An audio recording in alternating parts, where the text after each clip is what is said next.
It's day 4 of our CES coverage, and I'll admit it, I'm losing it a bit. I'm more machine than man now, twisted and evil.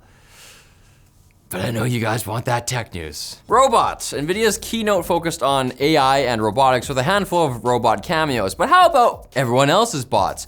Qualcomm just unveiled a full robotics tech stack built to power everything from home robots to industrial machines and, of course, humanoids. And were there ever some humanoid bots around the CES show floor this year? LG showed off their Cloyd home robot designed to help with household chores. And now it can also recognize faces. Cloyd, that's my worst uncle. If he tries to high-five you, you just roll away, pal. Stiff that guy. Not to be outdone, SwitchBot unveiled Onero H1, another robot butler, but this one comes with modular attachments, and it's got a bit of a slow-moving Slenderman vibe to it, which I'm sure someone somewhere might want. Don't fret. Robotics aren't just about replacing a millionaire's human cleaning staff. They're also about taking over industrial manufacturing. Case in point, Boston Dynamics' production-ready Atlas, which can now carry heavier components while maintaining balance and is powered by Google's Gemini AI. This brick shithouse is headed to Hyundai factories for 2028 to start building cars, making it even more clear that some robots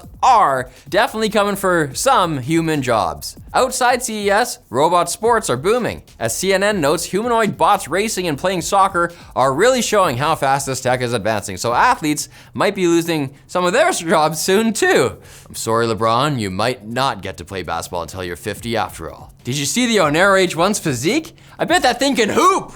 It wasn't just human-looking robots that we got at CES, we also saw a bunch of oddball droids built for doing chores or whatever the hell the Lynx M20 Pro all-terrain robot is meant to do. It actually won an innovation award, and although it might just seem like a robot dog that can stomp or roll its way through the desert, once you see it jump on a set of stairs like something out of a skateboard video, you might find yourself saying, screw it. Give this thing a trophy. As for more practical bots, we got Anker's new Eufy S2 robot vacuum, which doubles as an aromatherapy diffuser, so your house will smell all clean and smell nice, la-di-da. That's very fancy. But can it climb stairs? Because Roborock's new experimental Soros rover certainly can. And look at those legs! Damn, maybe this thing can ball too. Speaking of stupid, sexy robots, Momotion's Spino S1 Pro pool cleaning robot can pull itself out of the water like a Bond girl. Or Bond himself. You remember those little shorts? Wow. Intel and AMD have been exchanging words this week after Intel launched its Panther Lake chips, the first built on their new 18A process. One of their execs told PC World that AMD is selling ancient silicon, while we're selling up-to-date processors specifically designed for the gaming handheld market. AMD's Rahul Tiku fired back, calling Intel's benchmark comparisons not even a fair fight since Intel compared their highest-end chip to AMD's mid-tier. He also called Panther Lake a Swiss Army knife that carries all of this baggage from its chiplet architecture, implying it's not purpose-built for handhelds like AMD's Z series. But you know what? That ancient silicon is actually selling. AMD's Ryzen 7 5800X, a Zen 3 chip from 2020, just outsold every other CPU on Amazon Germany last month, moving nearly 2,000 units. Turns out when DDR4 is half the price of DDR5, people are happy to build ancient AM4 systems. After taking shots at Intel, AMD climbed into the next-gen AI chip arena with NVIDIA. Lisa Su gave us a glimpse of AMD's MI500 series performance, claiming a 1,000 times performance uplift over their older MI300X. Uh-oh. Look out, NVIDIA, AMD is 1,000 times better. Except maybe it's not? Those numbers are comparing an 8 GPU MI300X node to an entire MI500 rack with how many GPUs? Nobody knows. Basically, AMD is that kid you knew in high school who had a girlfriend who lives in Canada. Turns out Canada is actually a real place, and if you visit, you can use our sponsor, Saley. Hi, I'm the Terminator, sent back to protect John Connor, and yes, I'll be back online instantly with Saley. My mission can't be compromised by suspicious SIM dealers lurking outside terminals. They could be T1000s. I downloaded the eSIM, and that's it. I stay connected as I move through countries like a machine on a mission. Saley will be useful if John Connor decides to check out the hot new tech at CES 2026 in Las Vegas. I think some of my ancestors will be there. You get it? because I'm a robot from the future. No roaming chaos, no searching for Wi-Fi when time is critical. Global plans keep me operational everywhere. I'm a learning computer on iPhone or Android with a chat support system available 24/7. The future is not set, but with Saley, staying connected is. So say hasta la vista, baby, to bad coverage. Get an exclusive 50% discount on Saley eSIM data plans by downloading the Saley app and using code TECHLINKED at checkout. The quickest bits are the friends we made along the way. Transient, meaningful, and still your friend on Facebook 15 years later. Shanghai is gearing up to mass-produce chips made from molybdenum disulfide, a 2D material just a few atoms thick. Why does it matter? As silicon chips shrink, they hit physical limits that cause energy leakage and overheating. 2D materials let electrical signals move more efficiently with way less heat. The Wuji chip packs 5,900 transistors, which is nothing compared to the billions in your phone, but the previous world record for this type of 2D chip was 115. So they just 50x the technology.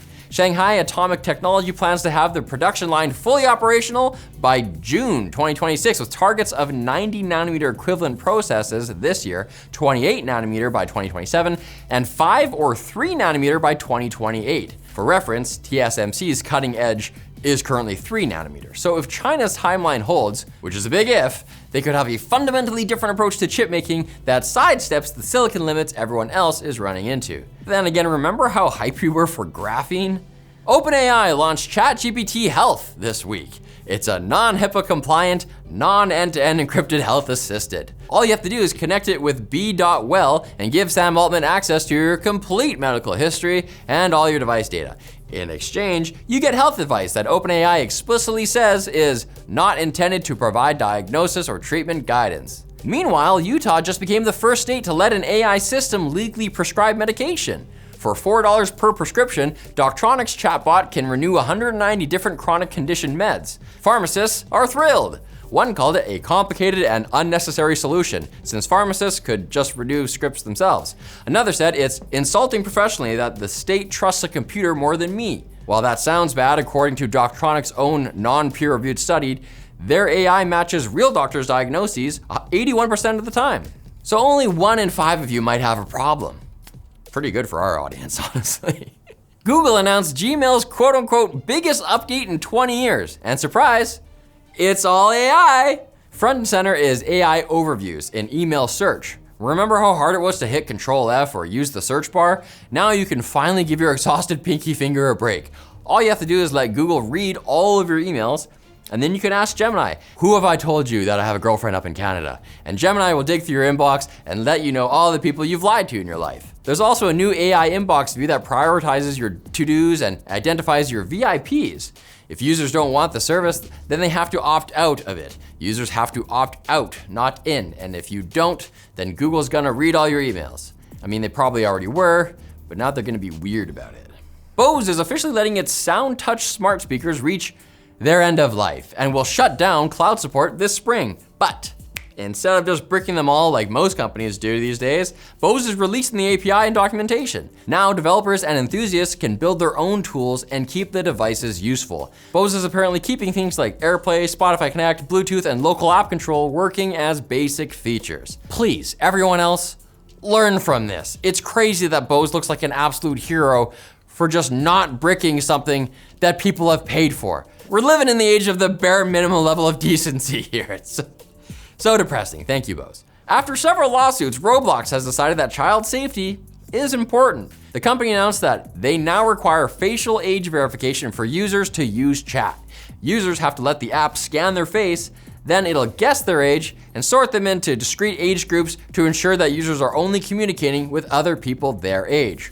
Which means teenagers could end up chatting with Jennifer Aniston, Keanu Reeves, or other time travelers. Roblox claims that images are deleted immediately after processing. Despite this, both Texas and Louisiana have filed lawsuits over new child safety concerns. Meanwhile, GitHub is also playing content cop, but with a lot less explanation. The platform recently banned or suspended around 80 to 90 repositories from 40 to 50 developers making mods for adult games and sex toys. Most weren't told what rules they broke. GitHub updated its acceptable use policy in October to ban sexually themed content, but hasn't clarified how that applies to code for vibrator plugins.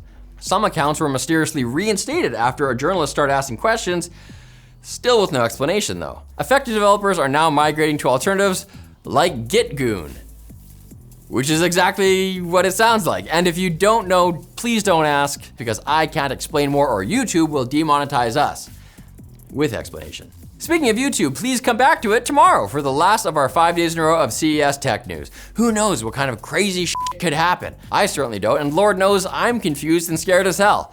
I heard Rally will be here though.